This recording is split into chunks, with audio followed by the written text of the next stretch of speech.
Documento 50. Os Príncipes Planetários. Embora pertençam à Ordem dos Filhos Lanonandeques, os Príncipes Planetários prestam um serviço tão especializado que são considerados comumente como um grupo distinto. Depois de haverem sido confirmados pelos Melquisedeques como Lanonandeques secundários, esses filhos do universo local são designados para as reservas da Ordem nas sedes centrais da constelação. Daí são designados para vários deveres pelo soberano do sistema, finalmente sendo comissionados como príncipes planetários e enviados para governar os mundos habitados em evolução. O sinal para que o soberano do sistema proceda na questão da designação de um governante a um determinado planeta é a recepção de um pedido dos portadores da vida para que despache um dirigente administrativo com o fito de funcionar naquele planeta, onde eles estabeleceram a vida e desenvolveram seres inteligentes evolucionários. Todos os planetas habitados por criaturas mortais evolucionárias têm um governante planetário dessa ordem de filiação designado para eles. 1. A missão dos príncipes. O príncipe planetário e os seus irmãos assistentes representam a forma personalizada por meio da qual o Filho Eterno do Paraíso pode aproximar-se o mais perto possível, encarnação à parte, das criaturas inferiores do tempo e do espaço. É bem verdade que o Filho Criador alcança as criaturas dos reinos por intermédio do seu espírito. Todavia, o príncipe planetário é a última das ordens de filhos pessoais que se estende desde o paraíso até os filhos dos homens. O espírito infinito chega até bem próximo dos filhos dos homens, nas pessoas dos guardiães do destino e outros seres angélicos. O Pai Universal vive no homem por meio da presença pré-pessoal dos monitores misteriosos, mas o príncipe planetário representa o último esforço do Filho Eterno e dos seus filhos para aproximar-se de vós. Num mundo recém-habitado, o príncipe planetário é o único representante da divindade completa, originário do Filho Criador, que é uma progenie direta do Pai Universal e do Filho Eterno, e da Ministra Divina, a filha no universo do Espírito Infinito. O príncipe de um mundo recém-habitado é cercado de um corpo de ajudantes leais e de assistentes, bem como de um número grande de espíritos ministradores. Contudo, o corpo diretor desses novos mundos deve ser composto das ordens mais baixas dos administradores de um sistema, a fim de que seja inatamente compassivo e compreensivo para com os problemas e as dificuldades do planeta. E todo esse esforço de prover um governo compassivo para os mundos evolucionários envolve um risco crescente de que essas personalidades quase humanas possam ser desviadas da vontade dos governantes supremos, quando em uma exaltação das suas próprias mentes. Pelo fato de estarem completamente sós como representantes da divindade nos planetas individuais, esses filhos são severamente testados. Mas Nébadon tem sofrido os infortúnios de várias rebeliões. Na criação dos soberanos dos sistemas e príncipes planetários, ocorre a personalização de um conceito que já se afastou em muito do Pai Universal e do Filho Eterno.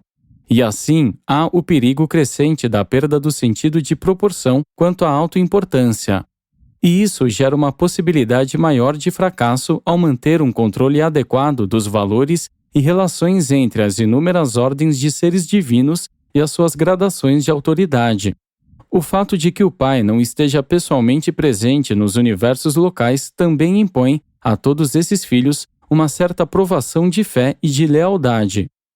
Não é frequente, todavia, que tais príncipes dos mundos falhem nas suas missões de organizar e administrar as esferas habitadas, e o êxito deles facilita em muito as missões subsequentes dos filhos materiais que vêm para imprimir, nos homens primitivos dos mundos, as formas mais elevadas de vida da criatura.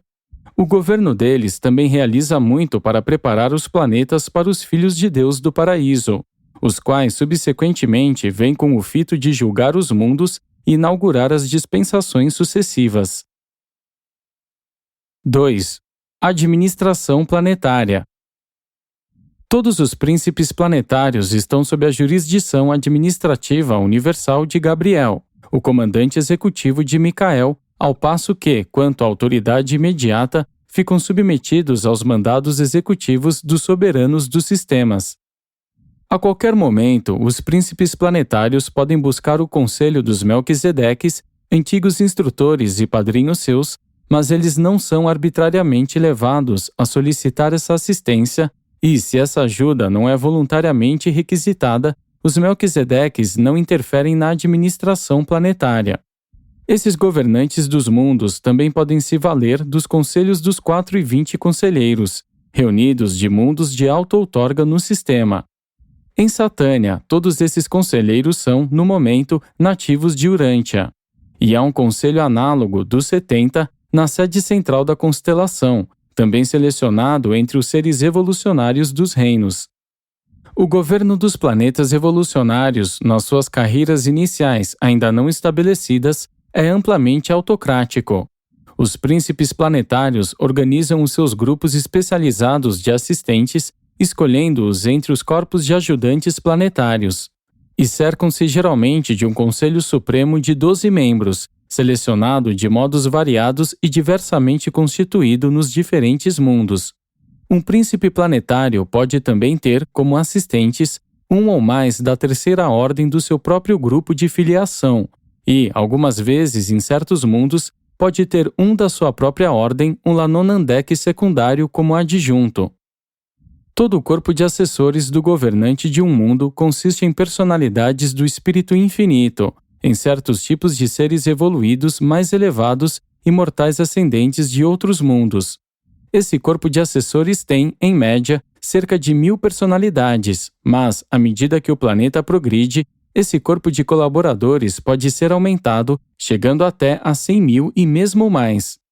A qualquer momento que seja sentida a necessidade de mais colaboradores, os príncipes planetários têm apenas de requisitar aos seus irmãos, os soberanos dos sistemas, e a petição é atendida imediatamente. Os planetas variam muito quanto à natureza, organização e administração, mas todos são providos de tribunais de justiça. O sistema judicial do universo local tem os seus começos nos tribunais de um príncipe planetário, presidido por um membro da sua assessoria pessoal. Os decretos dessas cortes refletem uma atitude altamente paternal e prudente. Todos os problemas que envolvem algo além do regulamentado, para os habitantes do planeta, ficam sujeitos à apelação aos tribunais mais altos, mas os assuntos do domínio do seu mundo são amplamente ajustados em consonância com a discriminação pessoal do príncipe. As comissões itinerantes de conciliadores servem aos tribunais planetários e suplementam-nos, e tanto os controladores espirituais quanto os físicos estão sujeitos aos ditames desses conciliadores. Mas nenhuma execução arbitrária é feita, jamais, sem o consentimento do Pai da Constelação, pois os Altíssimos governam nos reinos dos homens. Os controladores e os transformadores designados para os planetas estão também capacitados para colaborar com os anjos e as outras ordens de seres celestes, tornando essas personalidades visíveis para as criaturas mortais. Em ocasiões especiais, os ajudantes seráficos e até mesmo os Melquisedeques podem tornar a si próprios visíveis para os habitantes dos mundos evolucionários. A razão principal para trazer seres ascendentes mortais da capital do sistema, como parte do corpo de assessores do príncipe planetário, é facilitar a comunicação com os habitantes do reino. 3. Os assessores corpóreos do príncipe. Em geral, quando vai para um mundo jovem, um príncipe planetário leva consigo, da sede central do sistema, um grupo de seres ascendentes voluntários. Esses seres ascendentes acompanham o príncipe como conselheiros e colaboradores no trabalho inicial de melhoramento da raça. Esse corpo de ajudantes materiais constitui o elo de ligação entre o príncipe e as raças do mundo. Caligastia, o príncipe de Urântia, dispunha de um corpo de 100 desses colaboradores. Esses assistentes voluntários são cidadãos da capital de um sistema, sendo que nenhum deles fusionou-se ainda ao seu ajustador residente.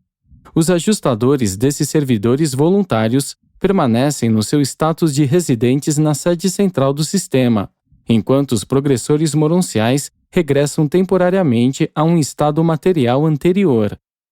Os portadores da vida, arquitetos da forma, dotam esses voluntários de novos corpos físicos, os quais eles ocupam pelo período da sua permanência planetária.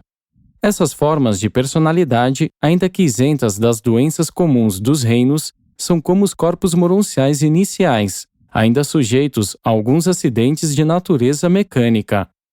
A assessoria corporificada do príncipe, via de regra, é retirada do planeta quando do julgamento seguinte, na época da chegada do segundo filho à esfera. Antes de partir, costumeiramente, eles designam para suas várias tarefas as suas progênies mútuas e alguns voluntários nativos superiores. Nos mundos em que a esses colaboradores do príncipe é permitido acasalarem-se com os grupos superiores das raças nativas, as suas progênies usualmente sucedem a eles. Esses assistentes do príncipe planetário raramente acasalam-se com as raças do mundo, sempre se acasalam entre si. Duas classes de seres resultam dessas uniões: o tipo primário de criaturas intermediárias e alguns tipos elevados de seres materiais, que permanecem agregados ao corpo de assessores do príncipe depois que os seus progenitores são retirados do planeta na época da chegada de Adão e Eva. Esses filhos não se acasalam com as raças mortais, à exceção dos casos de certas emergências e apenas por um mandado do príncipe planetário. Num caso assim, os seus filhos, os netos da assessoria corpórea, têm o mesmo status das raças superiores da sua época e geração. Toda a progênie desses assistentes semimateriais do príncipe planetário é de seres resididos por ajustadores. Ao fim da dispensação do príncipe, quando chega o momento em que essa assessoria de reversão deve retornar à sede central do sistema para reassumir sua carreira ao paraíso, esses seres ascendentes apresentam-se aos portadores da vida com o propósito de entregar os seus corpos materiais.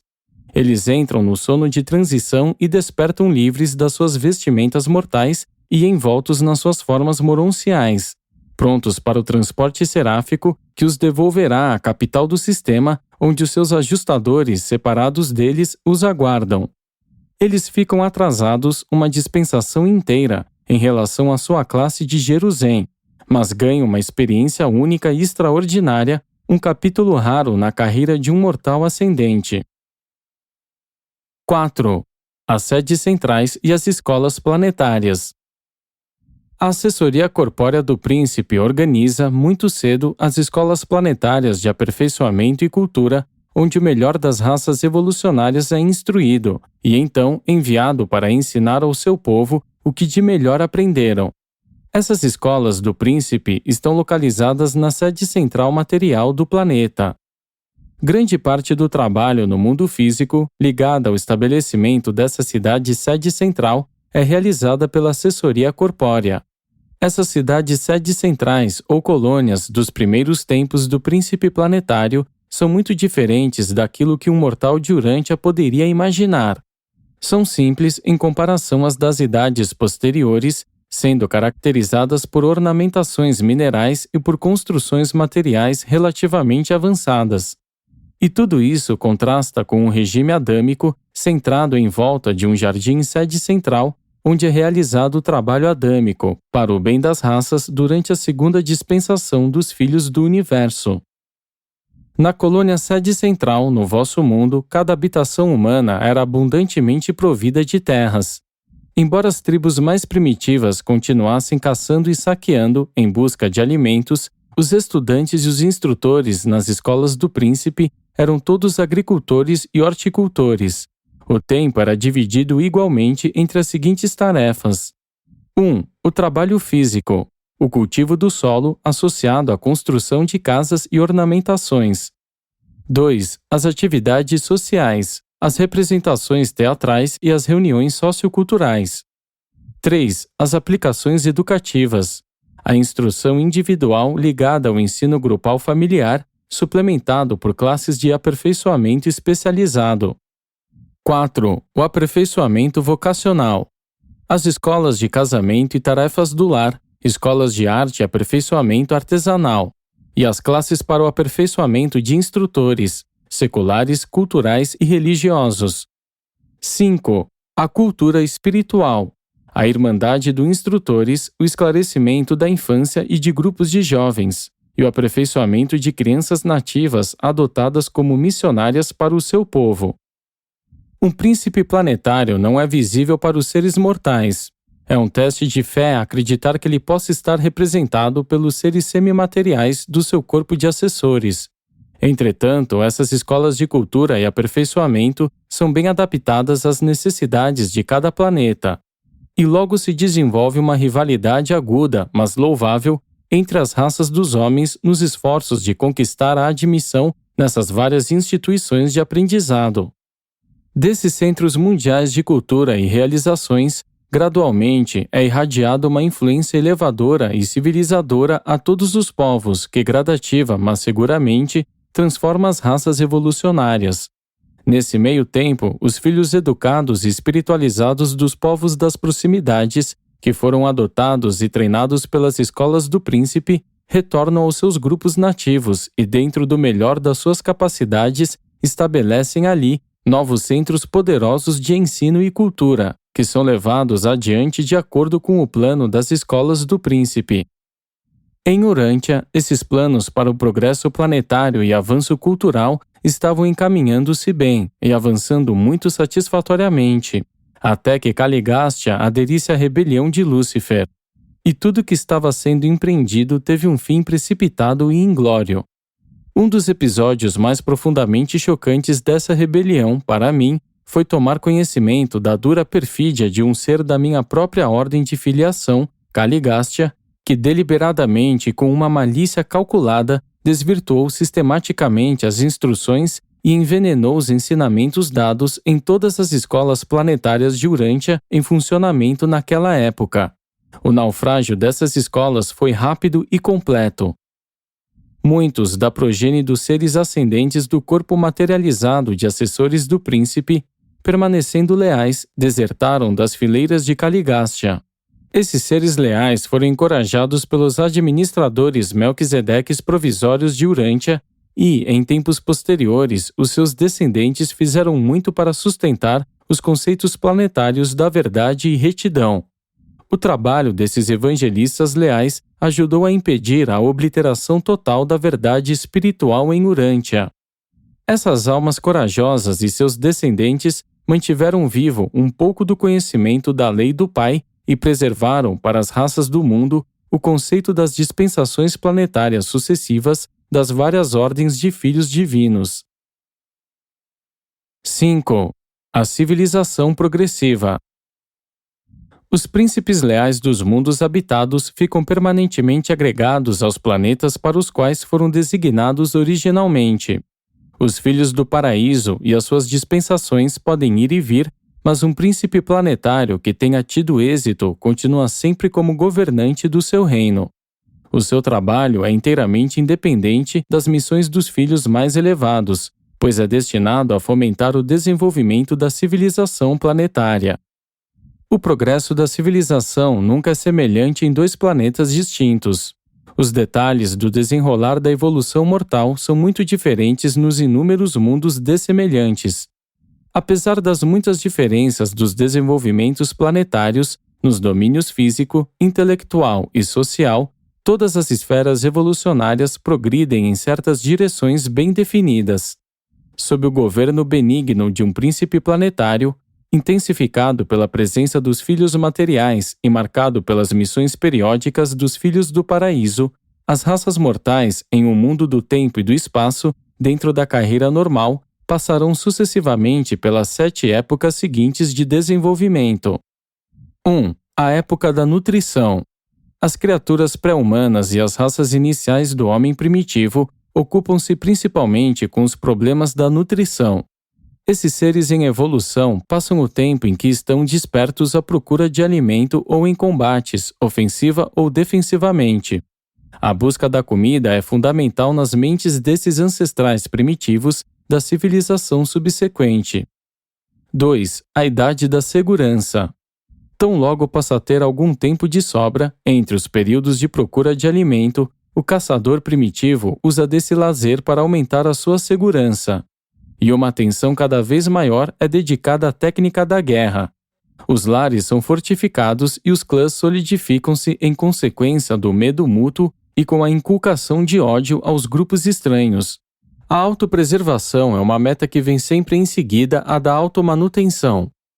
3. A era do conforto material. Depois que os problemas da alimentação hajam sido parcialmente resolvidos e algum nível de segurança houver sido alcançado, o tempo de lazer adicional é utilizado para promover o conforto pessoal. O luxo, ocupando o centro do palco das atividades humanas, passa a rivalizar-se com a simples necessidade. Essa idade é muito frequentemente caracterizada pela tirania, intolerância, glutonaria e bebedeira. Os elementos mais fracos das raças têm uma inclinação para os excessos e a brutalidade. Gradativamente, tais seres debilitam-se na busca do prazer e são subjugados pelos elementos mais fortes e amantes da verdade na civilização em avanço. 4. A busca de conhecimento e sabedoria. O alimento, a segurança, o prazer e o lazer fornecem a base para o desenvolvimento da cultura e a disseminação do conhecimento. O esforço para colocar em prática o conhecimento resulta em sabedoria e, quando houver aprendido como tirar proveito da experiência e assim aprimorar-se, uma cultura terá realmente atingido a época de civilização. O alimento, a segurança e o conforto material ainda dominam a sociedade, mas muitos indivíduos de visão mais ampla têm fome de conhecimento e sede de sabedoria. Cada criança terá a oportunidade de aprender praticando. A educação é a palavra de ordem dessas idades. 5. A época da filosofia e da fraternidade. Quando os mortais aprendem a pensar e começam a tirar proveito da experiência, tornam-se filosóficos e começam a raciocinar por si próprios e exercer o juízo do discernimento. A sociedade, nessa idade, torna-se ética, e os mortais dessa época estão realmente transformando-se em seres morais. E seres morais sábios são capazes de estabelecer uma irmandade entre os homens, em um mundo que progride desse modo. Os seres morais e éticos podem aprender a viver segundo a regra de ouro. 6. A idade das batalhas espirituais. Quando os mortais em evolução houverem passado pelos estágios do desenvolvimento físico, intelectual e social, atingem mais cedo ou mais tarde aquele nível de visão interior pessoal que os impele a buscar a satisfação espiritual e o entendimento cósmico. A religião faz por completar a elevação, desde os domínios emocionais do medo e da superstição aos níveis elevados de sabedoria cósmica e experiência espiritual pessoal. A educação leva à aspiração de alcançar os significados e a cultura apreende as relações cósmicas e os valores verdadeiros. Tais mortais em evolução são genuinamente cultos, verdadeiramente educados e primorosamente conhecedores de Deus. 7. A Era de Luz e Vida. Este é o florescimento das eras sucessivas de segurança física, expansão intelectual, cultura social e realização espiritual. Essas realizações humanas são agora combinadas, associadas e coordenadas em unidade cósmica e para o serviço não egoísta. Dentro das limitações da natureza finita e dos dons materiais, não há fronteiras estabelecidas para o alcance das possibilidades da realização evolucionária das gerações em avanço, que vivem sucessivamente nesses mundos supernos e estabelecidos do tempo e do espaço. Depois de servirem as suas esferas nas sucessivas dispensações da história do mundo e das épocas progressivas de avanço planetário, os príncipes planetários são elevados à posição de soberanos planetários quando da inauguração da Era de Luz e Vida. 6. A cultura planetária. O isolamento de Urântia torna impossível fazer uma apresentação dos muitos detalhes da vida e ambiente dos vossos vizinhos de Satânia. Nestas apresentações, estamos limitados pela quarentena planetária e pelo isolamento do sistema. Devemos ser guiados por essas restrições nos nossos esforços para esclarecer os mortais de Urântia. Dentro do que foi permitido, porém, vós fostes instruídos sobre a sequência do progresso de um mundo evolucionário comum e estáis capacitados a estabelecer comparações entre a carreira de um mundo assim e a condição atual de Urântia. O desenvolvimento da civilização de Urântia não diferiu tanto do de outros mundos que suportaram o infortúnio do isolamento espiritual. Contudo, quando comparado aos mundos leais do universo, o vosso planeta parece muito confuso e grandemente retardado em todas as fases do progresso intelectual e das realizações de alcance espiritual. Como consequência das infelicitações planetárias, os urantianos ficaram impedidos de compreender mais sobre a cultura dos mundos normais. Mas não deveríeis considerar os mundos evolucionários, mesmo os mais ideais, como esferas em que a vida seja um mar de rosas e de facilidades. A vida inicial das raças mortais é sempre acompanhada de lutas. O esforço e a determinação são parte essencial na conquista dos valores da sobrevivência. A cultura pressupõe qualidade de mente. A cultura não pode ser enfatizada a menos que a mente seja elevada. O intelecto superior buscará uma cultura nobre e encontrará algum modo de alcançar essa meta. As mentes inferiores irão desprezar a cultura mais elevada, mesmo que esta lhes seja apresentada já pronta. Muito também depende das missões sucessivas dos filhos divinos e da medida pela qual o esclarecimento é recebido nessas idades das suas respectivas dispensações. Não deveríeis esquecer-vos de que por 200.000 anos todos os mundos de Satânia têm permanecido banidos espiritualmente de Norlathiadec em consequência da rebelião de Lúcifer. E serão necessárias idades e mais idades para que haja uma correção nas limitações resultantes do pecado e da secessão. O vosso mundo ainda continua seguindo uma carreira irregular e cheia de vicissitudes por causa de uma dupla tragédia: a rebelião de um príncipe planetário e a falta dos seus filhos materiais. Mesmo a auto-outorga de Cristo Micael em Urântia, de imediato, não eliminou as consequências temporais dos erros tão sérios cometidos pela administração anterior deste mundo. 7. As recompensas do isolamento. À primeira vista, poderia parecer que Urântia e os mundos isolados semelhantes sejam por demais desafortunados por haverem sido privados da influência e presença benéficas de personalidades supra-humanas, tais como um príncipe planetário, um filho e uma filha materiais. Entretanto, o isolamento dessas esferas proporciona às suas raças uma oportunidade única para o exercício da fé e o desenvolvimento de uma qualidade especial de confiabilidade cósmica. Uma convicção que não depende da vista nem de qualquer outro aspecto material. Pode ser que isso, finalmente, acarrete o resultado de que as criaturas mortais provenientes dos mundos em quarentena, em consequência da rebelião, sejam extremamente afortunadas. Descobrimos que a tais seres ascendentes, muito cedo, são confiadas inúmeras missões especiais de empreendimentos cósmicos, para a realização das quais uma fé inquestionável e uma confiança sublime sejam essenciais. Em Jerusalém, os seres ascendentes desses mundos isolados ocupam um setor residencial deles próprios e são conhecidos como agondonteiros. Esta palavra significando criaturas evolucionárias de vontade que podem acreditar sem ver, que perseveram quando isoladas e que triunfam sobre dificuldades insuperáveis, até mesmo quando isoladas em solidão. Esse agrupamento funcional de agondonteiros perdura em toda a ascensão do universo local e na travessia do superuniverso. Desaparece durante a permanência em Avona, mas reaparece prontamente quando do alcançar do paraíso e perdura, em definitivo, com os corpos mortais de finalidade. Tabamantia é um agondonteiro com status de finalitor, havendo sobrevivido de uma das esferas em quarentena envolvidas na primeira rebelião que aconteceu nos universos do tempo e do espaço. Durante toda a carreira até o paraíso, um esforço é seguido da recompensa, exatamente como o resultado se segue às causas. Tais recompensas distinguem o indivíduo da média, estabelecem um diferencial entre as experiências das criaturas e contribuem para a versatilidade da sua atuação última no corpo coletivo dos finalitores. Apresentado por um filho Lanonandek secundário do corpo de reserva.